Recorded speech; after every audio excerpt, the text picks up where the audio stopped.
Kalau kejahatan tuh timbul karena bertemunya niat dan kesempatan. Niat ada, tapi kalau kesempatan tidak ada, tidak terjadi kejahatan. Untuk itu kita harus mencegah adanya niat dan kesempatan ini. Itulah program saya itu taktis.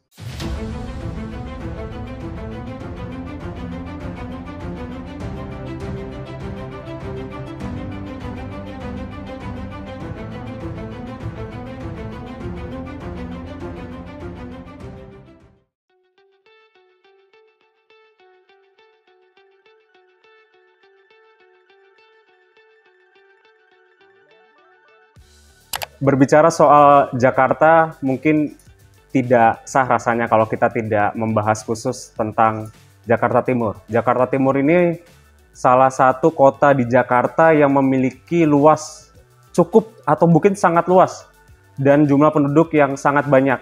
Untuk mengelilingi Jakarta Timur mungkin tidak cukup hanya sehari, mungkin perlu waktu beberapa hari agar kita bisa berkeliling ke wilayah Jakarta Timur. Nah, tidak pas rasanya kalau kita membahas Jakarta Timur ini untuk bertanya nih kepada sosok yang memang beliau ini paham betul soal kondisi di Jakarta Timur. Beliau adalah Kapolres Metro Jakarta Timur, Kombes Nicholas Ari Lillipali. Selamat siang, Pak Niko. Selamat siang, Pak Mas. Niko, ya. Lillipali orang Ambon, Pak, ya berarti? Lillipali orang Ambon. Orang Ambon. Memang kecilnya di Ambon atau? Ya, lahir besarnya di Ambon. Terus saya masuk akpolnya dari Jawa Barat. Jawa Barat. Iya. Oke. Pak Niko, keinginan untuk menjadi seorang polisi itu datang dari mana sih? Berawal dari adanya peristiwa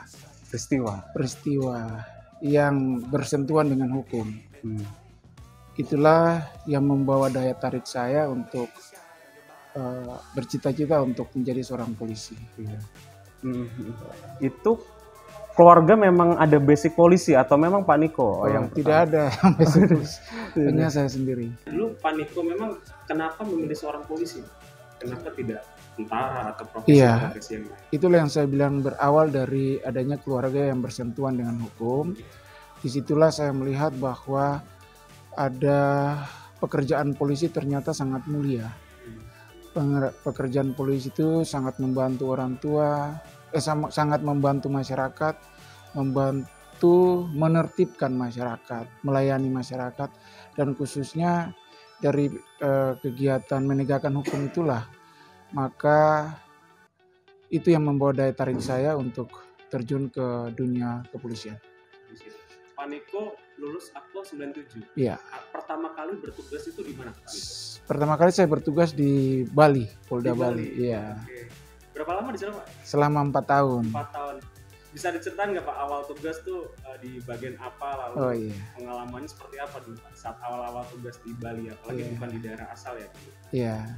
Saya pertama tamat Akpol, saya dinas di Bali tahun 1998.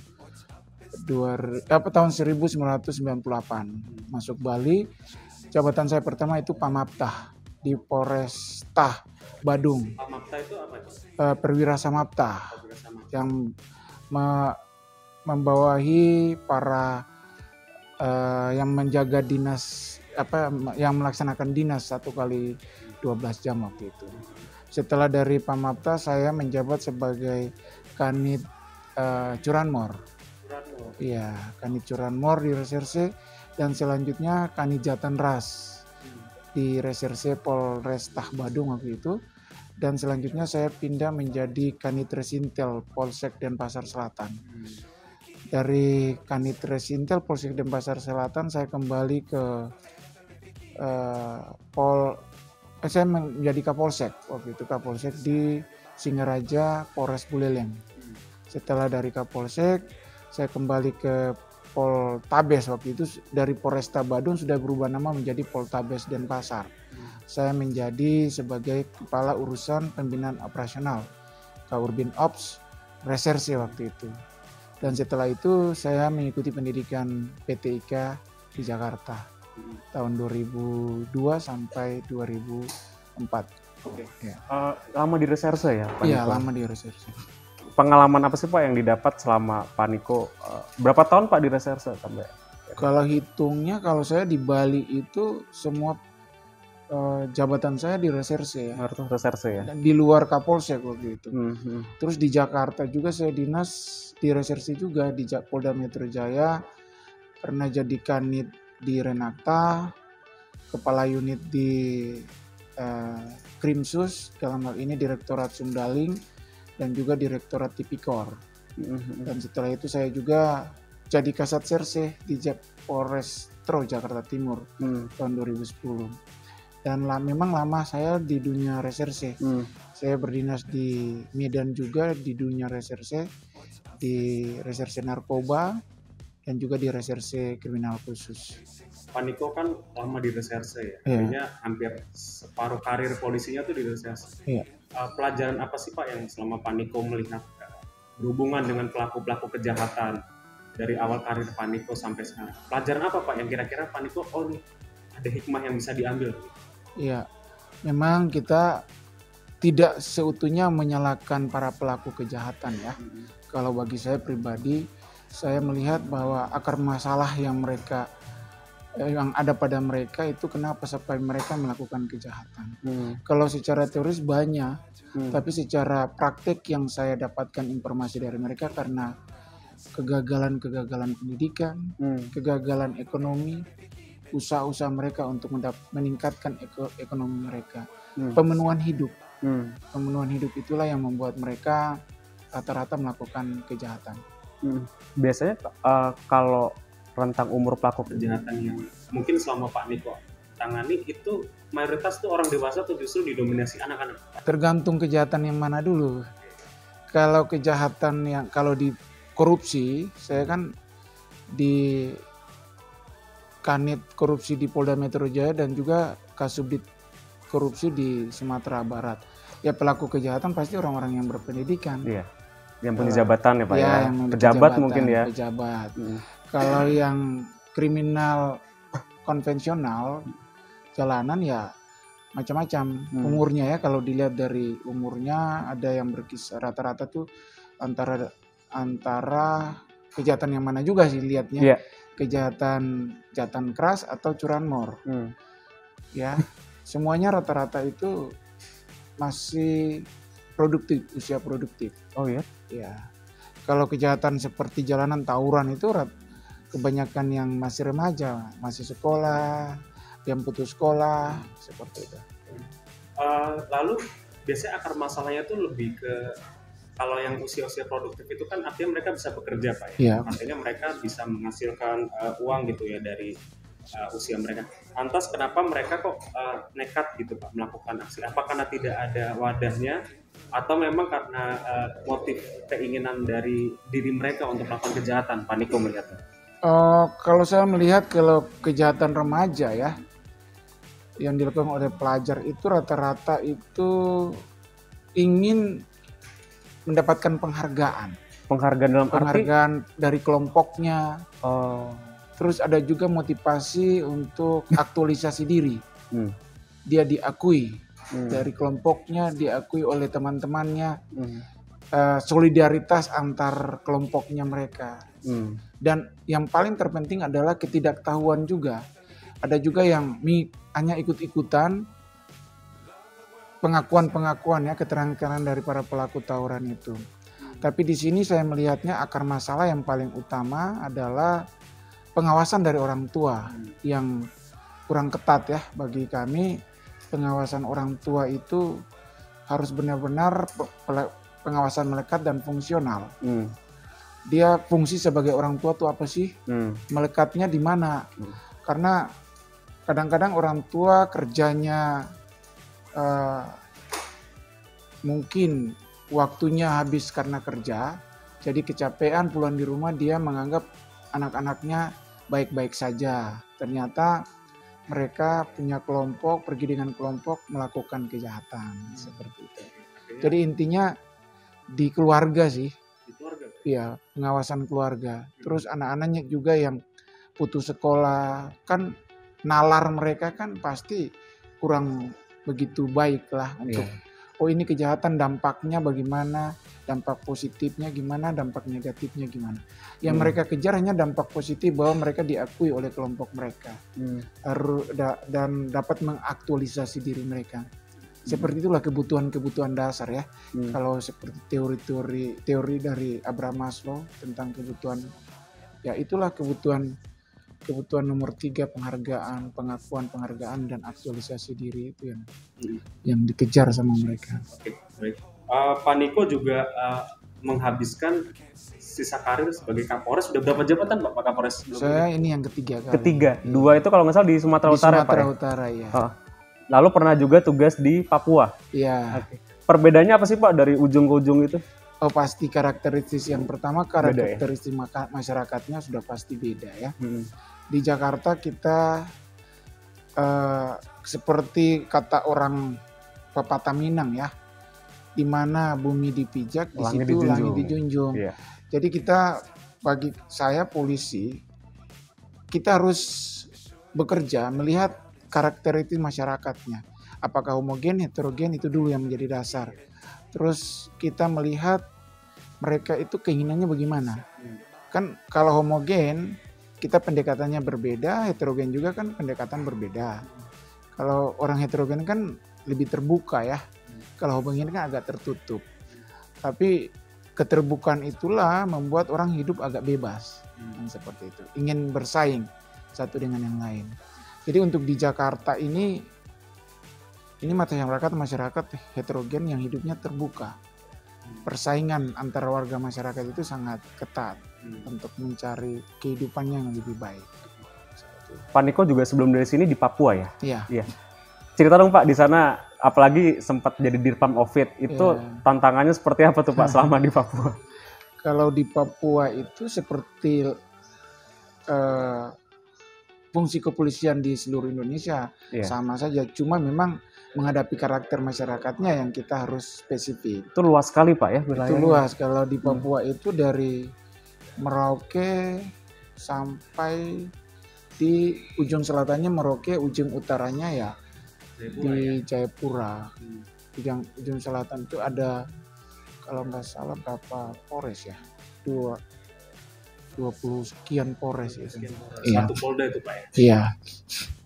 Itu kira-kira setelah masuk ke Jakarta Timur lebih mudah nggak sih Pak Niko? Lama di Papua, lama di Sumatera Utara, masuk ke Jakarta Timur, aku udah lama nih di daerah-daerah yang keras. Apakah memang setelah masuk Jakarta Timur jadi lebih mudah atau justru pendekatannya memang agak lebih sulit nih? Kalau saya sih di mana saja bertugas pendekatan hati sih yang di Jakarta, di Medan maupun maksudnya di Sumatera Utara maupun di Papua, rata-rata saya pendekatan hati dan kejernihan berpikir kita melihat suatu persoalan. Pendekatan hati itu yang menjadi senjata saya, sehingga saya juga jadi Kapolres Metro Jakarta Timur ini. Dari pengalaman itu saya merasa saya punya kebijakan itu bagaimana peran Polres Metro Jakarta itu dalam memenangkan hati dan pikiran warga masyarakat Jakarta Timur. Karena itulah saya ada 2 punya program bagaimana kita memenangkan hati masyarakat Jakarta Timur ini. 2 program saya, yang itu yang pertama mantap dan yang kedua adalah taktis. Itu saya menjabarkan dari program presisi Kapolri, kebijakan-kebijakan dari pimpinan atas seperti Bapak Komanderwis dari Bapak Kapolda, Komanderwis dari Kabaharkam, dan sebagainya. Jadi muncullah saya punya program kerja mantap dan taktis itu. Mantap itu Minggu kasih, ya, Senin pintar, Jumat peduli. Mantap itu panjangannya itu? Iya, mantap. Minggu kasih, Senin pintar, Jumat peduli. Kalau Minggu kasih itu kan rata-ratanya kita pendekatan kepada masyarakat. Hari Minggu kenapa saya ambil? Ada di situ juga selain orang yang beragama Nasrani melaksanakan ibadah, ada juga kan saya lihat juga kan ada problem-problem juga di beberapa gereja yang ada di Jakarta Timur. Jadi itulah kita punya program mendekati masyarakat, warga masyarakat yang beragama Kristen. Selain itu juga warga yang bukan beragama Kristen, dalam ini yang beragama lain, Iya. itu tempat berkumpulnya hari libur. Jadi di situ ada orang tua, di situ ada anak. Nah, disitulah kita sama-sama memberikan penyuluhan, mendekati dia dari hati ke hati, seperti itu. Terus kalau Senin Pintar itu lebih menjurus kepada anak sekolah. Senin ya? Senin Pintar. Hari Senin aja atau hari Selasa? Itu hanya programnya, tapi bisa dilaksanakan hari Senin, dilaksanakan hari Selasa, tergantung daripada sekolah yang mau terima kita. Oh, artinya tidak minggu aja gitu enggak? Enggak juga. Oh, dinamis ya? Dinamis. Kalau Senin Pintar itu hanya nama programnya saja, mantap ya. Jadi saya tujuannya memang ini optimalisasi sebenarnya. Memang itu program yang sudah berjalan di kepolisian, program Bimas ya, untuk berkunjung ke sekolah-sekolah, Bimas dan lalu lintas terutama, berkunjung ke sekolah-sekolah, memberikan penyuluhan dan sebagainya. Nah itulah saya bilang Senin Pintar, bagaimana kita polisi punya peran untuk memberikan anak sekolah, mahasiswa itu biar lebih pintar dalam hal menjaga Kamtibmas, menjaga keamanan di lingkungannya, peran serta kita menggugah hati anak-anak sekolah, mahasiswa itu untuk berperan aktif menjaga Kamtibmas di lingkungannya. Seperti itu. Total ada berapa sekolah tuh Pak yang dikunjungi atau tiap hari satu sekolah dikunjungi? Oh itu programnya leading sektornya kan Bimas sama lalu lintas. Itu setiap minggu Pak kita ada, kalau nanti di sekolah ini orang ini yang pergi, nanti sekolah berikutnya ya kita terutama upayakan untuk waktu jangka pendek ini adalah sekolah-sekolah yang memang data intelijen ini ada sebagian siswanya atau mantan siswanya yang terlibat dalam tawuran. Itu polisi punya Pak ya, sekolah-sekolah mana aja? Oh iya, itu data ada di internal gitu. Nah setelah didatangi, apakah hanya sekedar diberikan penyuluhan saja atau memang ada semacam program jangka panjang Pak di sekolah-sekolah tersebut? Oh kita itu program harus berjalan sustainable. Oh artinya tidak hanya sehari penyuluhan kelar udah selesai ya? Jadi kita bergilir toh, bergilir. Jadi itu program. Kalau selama kepemimpinan saya harus jalan itu setiap minggu. Jadi bergilir sekolah-sekolah, kan kita keterbatasan anggota juga. Iya. Jadi kita lihat dulu yang prioritas utama sekolah-sekolah yang terindikasi siswanya atau mantan siswanya melakukan kejahatan, tawuran khususnya, begal atau balap liar seperti itu. Ada berapa sekolah sih Pak Niko yang menjadi? Nah kalau sekolah sih itu datanya ada di intelijen ya. Oke. Pak biasanya kalau sekolah-sekolah seperti itu kan diberikan penyuluhan ya, artinya diberikan. Tidak hanya memberikan penyuluhan ya, kita mengajari mereka juga. Jadi kan ada yang sistem upacara, berikan pengarahan ya. Tiap Senin ya. Ya sambutan. Tapi tidak hanya sebatas itu. Kita akan kerjasama dengan dinas pendidikan, dengan sekolah-sekolah untuk bagaimana kita memberikan materi tentang bagaimana menjaga Kamtibmas. Intinya menjaga Kamtibmas, berlalu lintas yang baik. Gitu. Artinya materinya bukan hanya soal tawuran Pak ya? Oh tidak. Ada soal lintas narkoba juga nggak Pak? Iya, tentang hukum. Tentang hukum juga. Implementasi hukum toh? Iya. Pak, kalau boleh tahu, ini kan sekolah sudah tadi. Apakah program serupa penyuluhan lalu bimbingan seperti itu juga diberikan ke komunitas masyarakat Pak, terutama yang di daerah-daerah padat penduduk? Itu yang namanya program, itu masuk dalam kategori program Jumat Peduli. Oh, itu beda lagi ya? Jumat Peduli dan Sabtu dan Minggu Kasih. Itu Jumat Peduli itu ya kita memberikan penyuluhan, melakukan belusukan ke warga-warga masyarakat yang juga yang prioritas utama adalah warga masyarakat yang di tempatnya itu kita nilai juga dari data intelijen perlu lakukan sentuhan hati. Jadi intinya kita bagaimana memenangkan hati dan pikiran orang masyarakat warga Jakarta Timur. Pak Niko sehari bisa berapa kali belusukan Pak untuk melakukan sosialisasi? Kalau hari ini hari Jumat Peduli ini anggota kita ada setiap Babin Kamtibmas dan kita juga kadang kalau saya punya waktu luang pasti saya turun gitu. Kalau tidak ada kegiatan-kegiatan saya, ada Wakapolres juga yang sering turun, ada para kasat, kabak, kapolsek, babin kamtipmas yang sering turun. Itu saya memang kita galakan itu. Bagaimana kita memenangkan hati dan pikiran orang masyarakat Jakarta Timur. Pak Niko, Jakarta Timur ini kan luas Pak ya. Iya. Daerah menjadi fokus atau titik yang menjadi fokus untuk kegiatan-kegiatan program-program Pak Niko, apakah ada atau hanya ini untuk universal semua Jakarta Timur? Iya. Rata-rata secara universal ya, tapi ada spesifiknya juga. Gimana sih? Terutama yang di slum area, daerah-daerah kumuh, daerah-daerah padat, slum area lah. Nah, itu datanya nggak mungkin lah saya sampaikan di sini. Itu menjadi pegangan kita supaya kita melangkah itu terarah, terfokus. Kalau untuk daerah slum area tadi yang Pak Niko sebut, selain menyentuh hati mereka, ada nggak cara lain gitu untuk mencegah agar tidak ada letupan-letupan kriminal di sana gitu? Jadi begini, yang saya telah lakukan itu seperti kasus di RW 1 dan RW 2 ya. Istilahnya bagi saya slogannya diplomasi catur. Lokasi? Diplomasi catur. Diplomasi catur. Apa Jadi, itu Pak artinya? saya turun, saya belusukan, ada anggota anak masyarakat yang main catur, saya ikut main di situ. Jadi saya pingin tahu hati mereka sebenarnya. Suasana hati mereka sebenarnya apa sih yang diinginkan mereka itu? Mereka ingin damai, hidup damai, ataukah memang mau terus berantem terus? Tuh.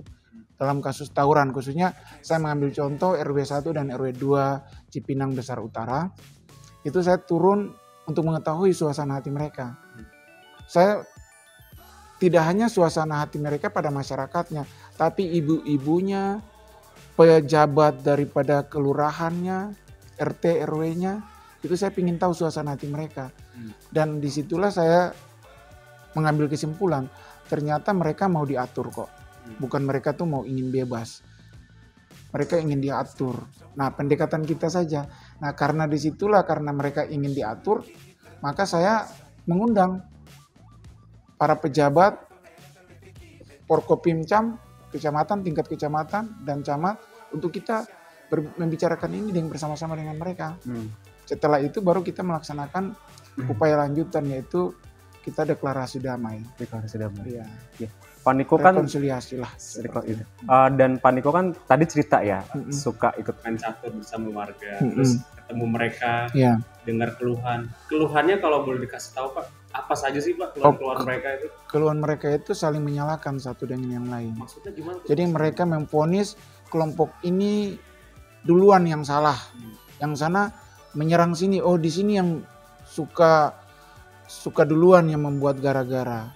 Padahal setelah kita berikan pengertian kepada mereka, kami sampaikan bahwa itu hanya image semacam salah paham. Iya, subjektif, penilaian subjektif. Padahal belum tentu warga yang membangkitkan, yang sebagai provokator itu belum tentu berasal dari kelompok RW 1 ataupun dari kelompok RW 2. Jadi mari kita berpikir jernih di sini.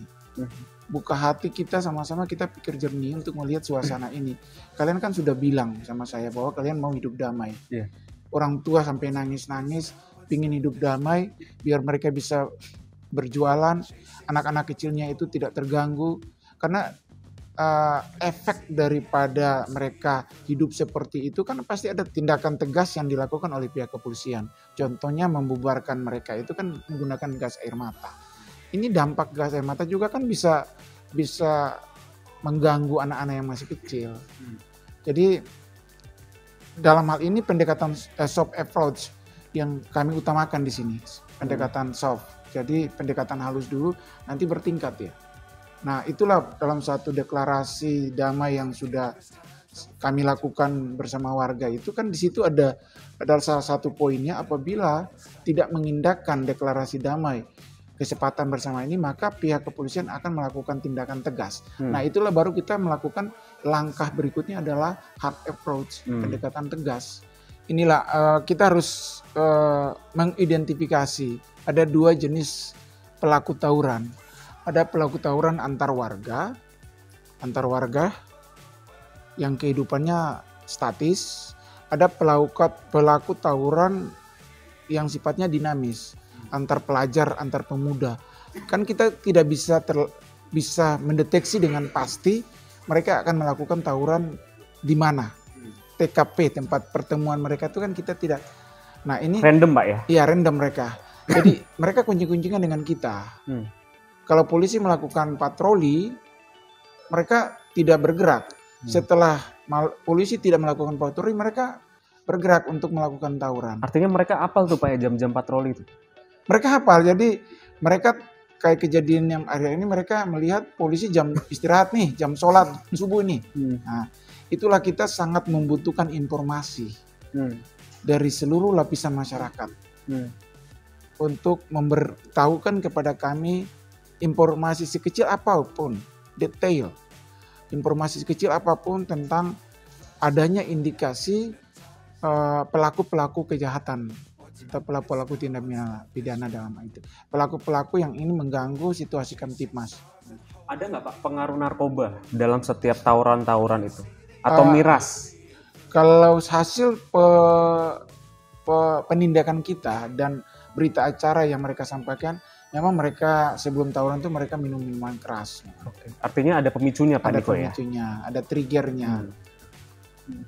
Berarti harus diberantas juga dong Pak peredaran miras Nah inilah itulah kami pihak kepolisian tidak mungkin seorang diri bisa memberantas penyakit masyarakat atau masalah-masalah sosial yang ada dalam masyarakat. Kami butuh kerjasama, kami butuh komunikasi, kami butuh koordinasi, kami butuh kolaborasi antara kepolisian dan seluruh lapisan masyarakat, stakeholder yang ada, ormas yang ada, tokoh-tokoh yang ada, lapisan masyarakat bawah sampai atas semuanya kita butuh kerjasamanya. Selama ini kerjasamanya sudah berjalan baik atau ada kendala Pak Niko? Untuk selama ini kerjasama 3 pilar ya. Kalau selama kami masuk di sini kerjasama 3 pilar TNI, Polri dan pemerintah itu sudah berjalan dengan baik. Memang perlu kita analisa, evaluasi, perlu ditingkatkan ya, dioptimalkan lagi peran-peran itu. Jadi Pemda berperan di level mana, polisi berperan di level mana, TNI berperan di level mana, itu harus didiskusikan bersama, dianalisa dan dievaluasi supaya lebih terfokus kita melangkahnya. Pak Niko, Jakarta Timur ini kan luas sekali Pak ya, dari Cibubur sampai Cakung, dan penduduknya kan saya paling banyak Pak ya di Jakarta. Iya di Jakarta ya.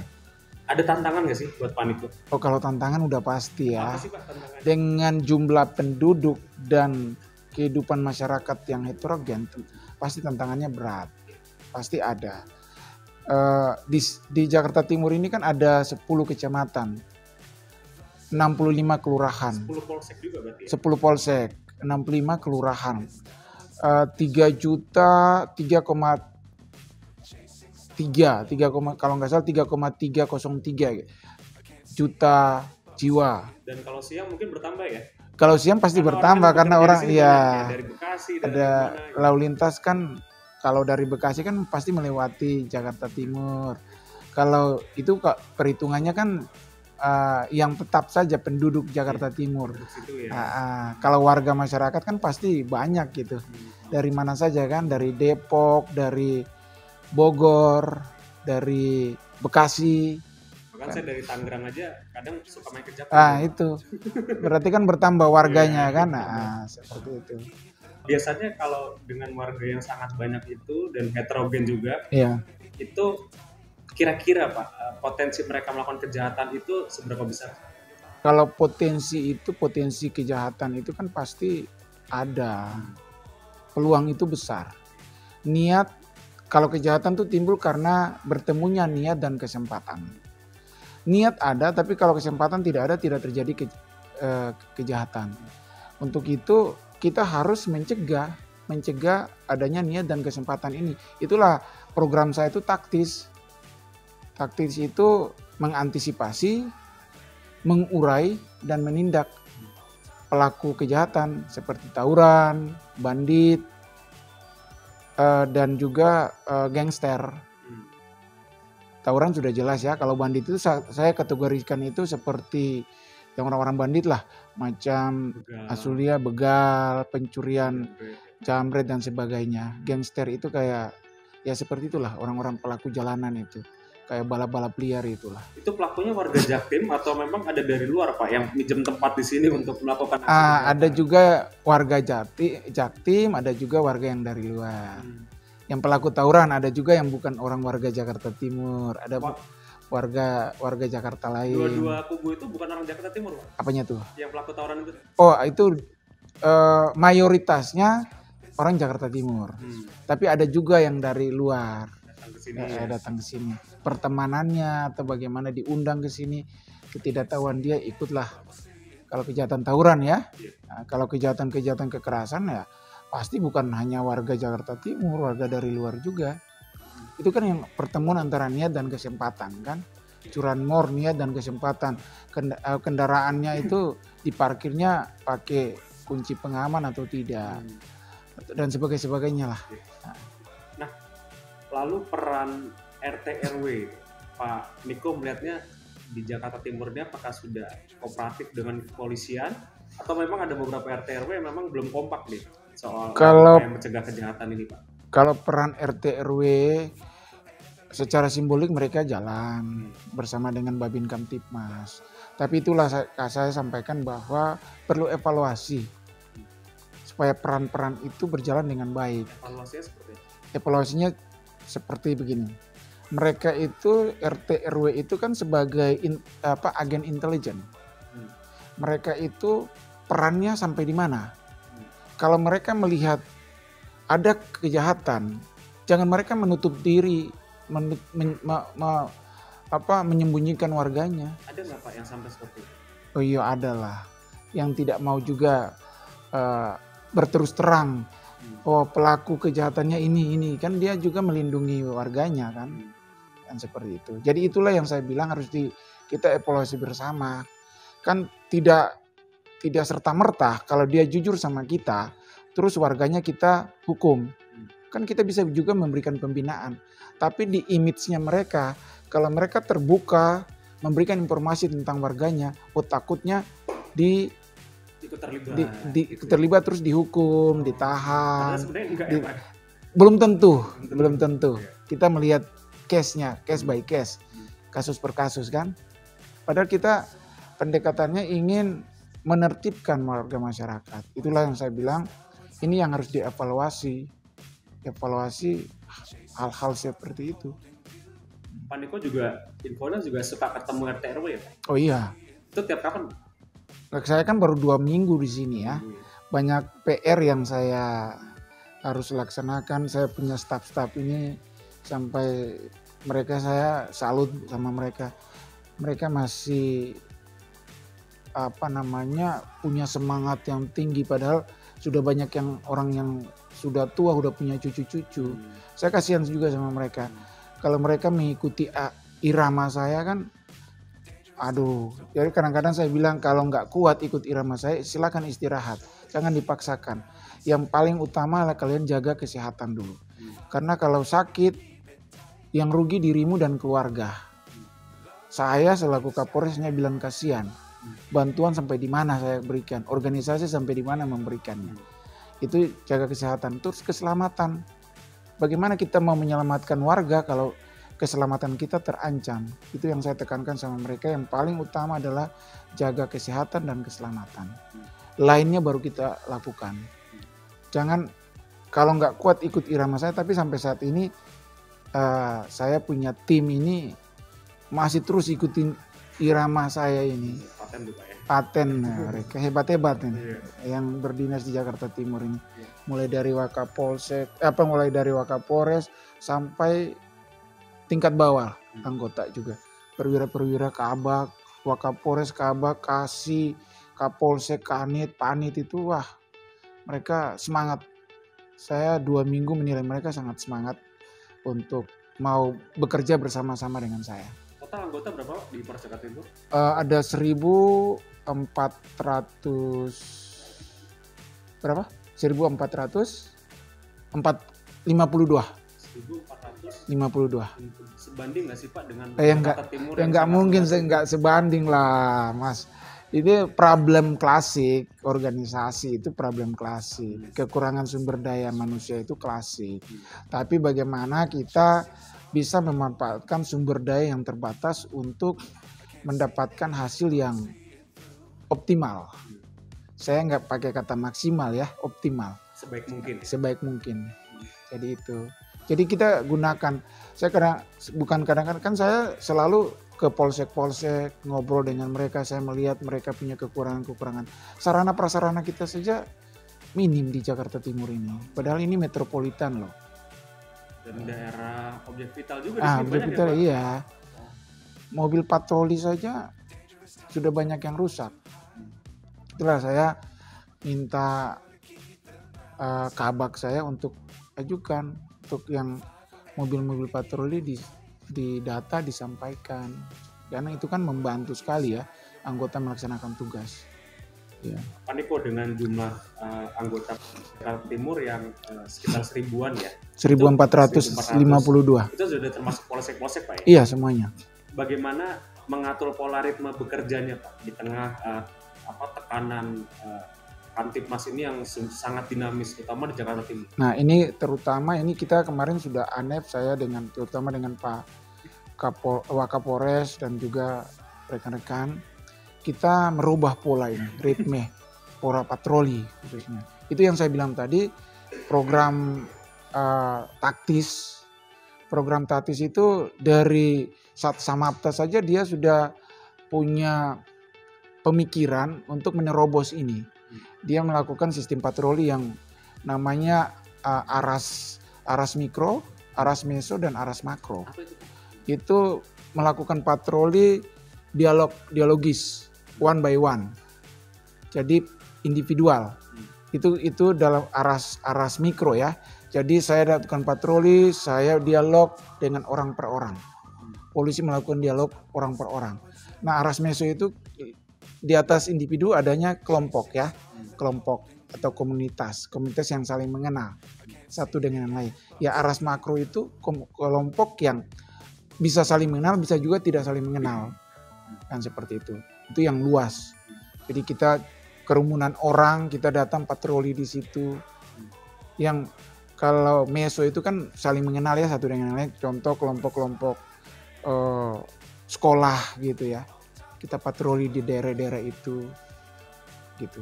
Itu tindak lanjut dari program taktis ya.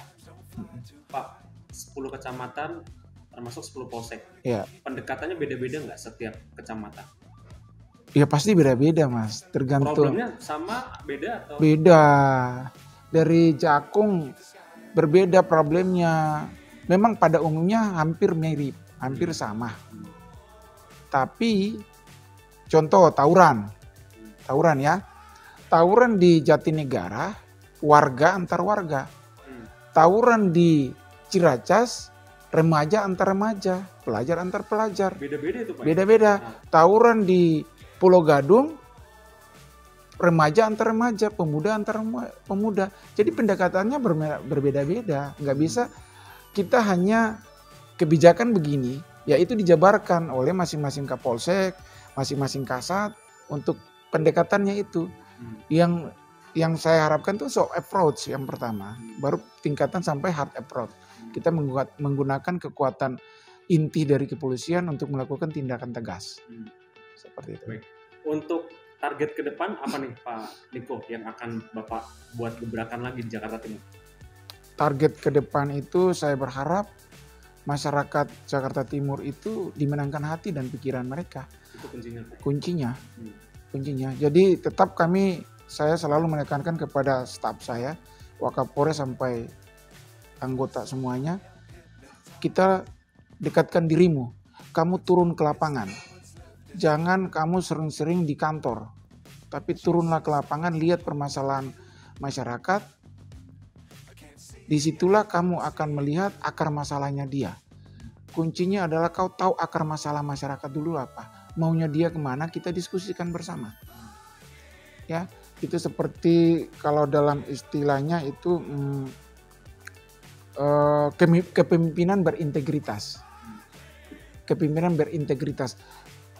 Saya berharap anggota saya mulai dari pangkat bawah sampai atas dia menjadi pemimpin yang berintegritas. Pemimpin untuk dirinya sendiri, untuk keluarganya, untuk masyarakat yang ada di sekitar dia. Seperti itu. Dia punya inovasi, inisiatif untuk melihat permasalahan yang ada dalam masyarakat. Apakah setiap polsek bisa memberikan inovasi masing-masing, Pak? Bisa. Beda. Atau menurut satu komando dari Pak? Enggak, saya kan hanya kebijakan. Strateginya begini. Program mereka kan pasti mereka jabarkan. Kan saya hanya top manajemen, level tingkat Polres. Saya punya kebijakan gini. Saya sudah bilang sama mereka, Commanderwi saya, kebijakan saya adalah optimalisasi peran Polrestro Metro Jakarta Timur guna memenangkan hati dan pikiran masyarakat Jakarta Timur melalui peningkatan kinerja, pembenahan kultur, dan pengelolaan media.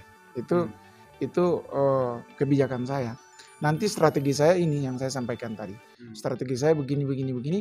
Nanti program mereka, kegiatan mereka itu kan macam-macam. Sesuai dengan karakter masyarakat mereka sendiri. Ya. Targetnya di 2024 ini angka kriminalitas turun berapa persen, Pak Niko? Waduh, saya kalau memprediksi begini agak sulit ya. Saya kerja sajalah. Kerja sebaik mungkin. Iya. Saya yang pasti saya kepingin sekali tawuran itu turun drastis di Jakarta Timur ini. Bisa nggak sih Pak? Gila. Kalau saya sih optimis. Saya sangat optimis dengan kegiatan dari kepolisian dibantu dengan TNI, Pemda, dan para stakeholder, para tokoh masyarakat, tokoh pemuda, tokoh agama. Kita sama-sama bergandengan tangan pasti.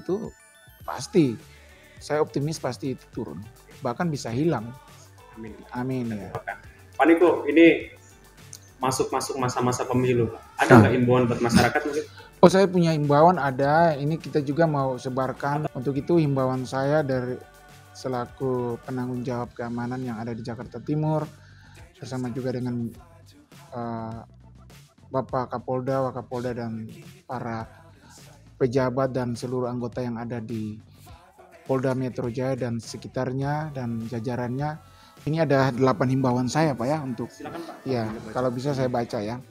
Kita selalu tetap dan memelihara situasi dan kondisi keamanan dan ketertiban masyarakat terutama menjelang, selama dan setelah pelaksanaan pemilu tahun 2024. Yang kedua, untuk menghadapi tawuran ini kita menghimbau kepada seluruh orang tua agar lakukan pengawasan melekat dan pengawasan fungsional selaku orang tua terhadap anak-anaknya terutama pada malam hari menjelang hari libur seperti Jumat malam, Sabtu malam, dan atau malam menjelang hari libur nasional atau hari libur lainnya dalam rangka mencegah tawuran, begal, balap motor atau mobil liar, narkoba, minuman keras, serta kejahatan lainnya.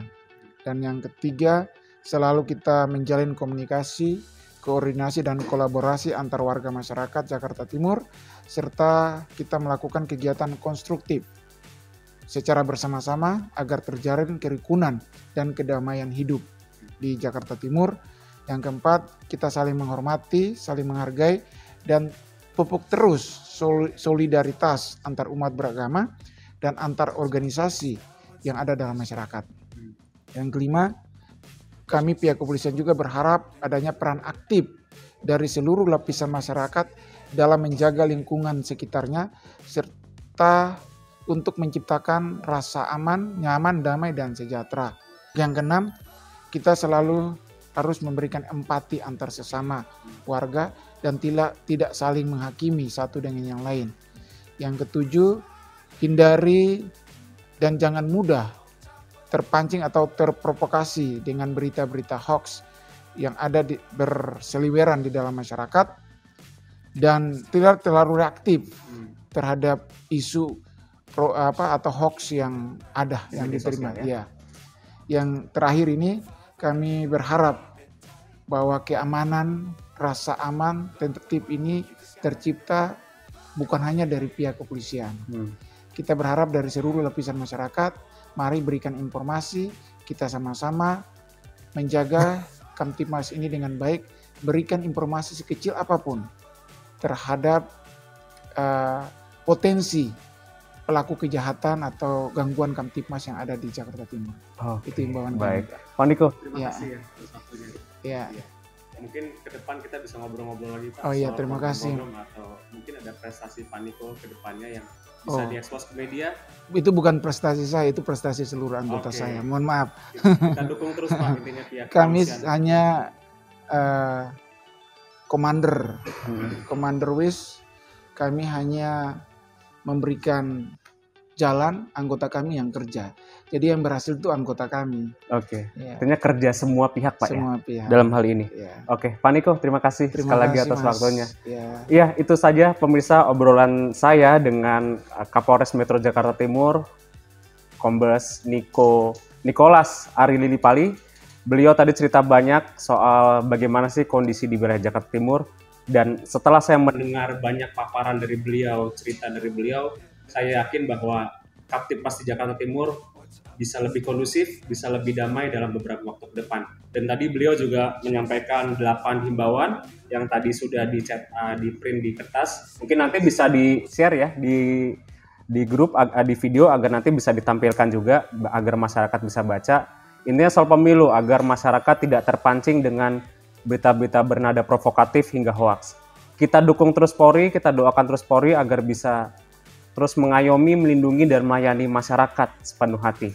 Oke, sampai bertemu di video selanjutnya. Jangan lupa buat penonton untuk diberikan komen. Mungkin ada komentar di bawah buat Pak Niko. Pak Niko, saya warga Jakarta Timur, wilayah ini main-main dong Pak, wilayah saya. Atau mungkin karena ada pesan-pesan, misalnya Pak Niko di wilayah ini sering terjadi tindakan-tindakan kriminal seperti ini, mungkin bisa ditulis di komen ya Pak ya.